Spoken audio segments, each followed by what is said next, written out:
ഒരു സെൻമുനി എപ്പോഴും ഒരു കണ്ണാടി കൂടെ കൊണ്ട് നടക്കുമായിരുന്നു. ഇത് ശ്രദ്ധിച്ച ഒരു പുരോഹിതൻ ഇങ്ങനെ ചിന്തിച്ചു: സ്വന്തം രൂപം എങ്ങനെയിരിക്കുന്നുവെന്ന അമിത ചിന്ത കൊണ്ടാകും ഇദ്ദേഹം കണ്ണാടി എപ്പോഴും കൂടെ കൊണ്ട് നടക്കുന്നത്.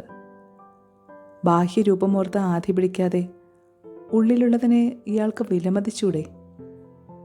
കൂടുതൽ അറിയാൻ പുരോഹിതൻ മുനിയുടെ അടുത്ത് എത്തി ചോദിച്ചു: അങ്ങ് എന്തിനാണ് എപ്പോഴും ആ കണ്ണാടി കൊണ്ട് നടക്കുന്നത്? മുനി തൻ്റെ സഞ്ചിയിൽ നിന്നും കണ്ണാടി പുറത്തെടുത്ത് പുരോഹിതനെ കാണിച്ചുകൊണ്ട് പറഞ്ഞു: കഷ്ടപ്പാടിൻ്റെ കാലത്താണ് ഞാനിത് ഉപയോഗിക്കാറുള്ളത്.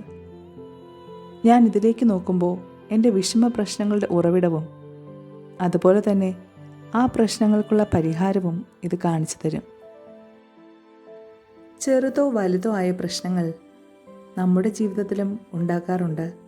പക്ഷേ അവയുടെ ഉത്തരവാദിത്വം ഏറ്റെടുക്കുക നമുക്ക് ബുദ്ധിമുട്ടാണ്. എത്രയും വേഗം ചുറ്റുമുള്ളവരിൽ പഴിചാരി രക്ഷപ്പെടാനുള്ള ശ്രമമായിരിക്കും നാം നടത്തുക.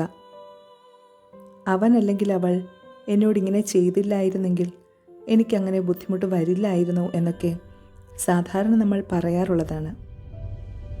ഗുരു പറഞ്ഞതുപോലെ നമ്മുടെ മനസ്സിന് നേർക്കും ഒരു കണ്ണാടി പിടിക്കാം. നമ്മുടെ പ്രശ്നങ്ങൾക്കുള്ള കാരണവും പരിഹാരവും കണ്ടെത്താൻ ശ്രമിക്കാം. പഴിചാരൽ അവസാനിപ്പിച്ച് നമ്മുടെ പ്രശ്നങ്ങളുടെ പൂർണ്ണ ഉത്തരവാദിത്തം ധൈര്യപൂർവ്വം ഏറ്റെടുക്കാനുള്ള ശ്രമം തുടങ്ങാം. നന്ദി.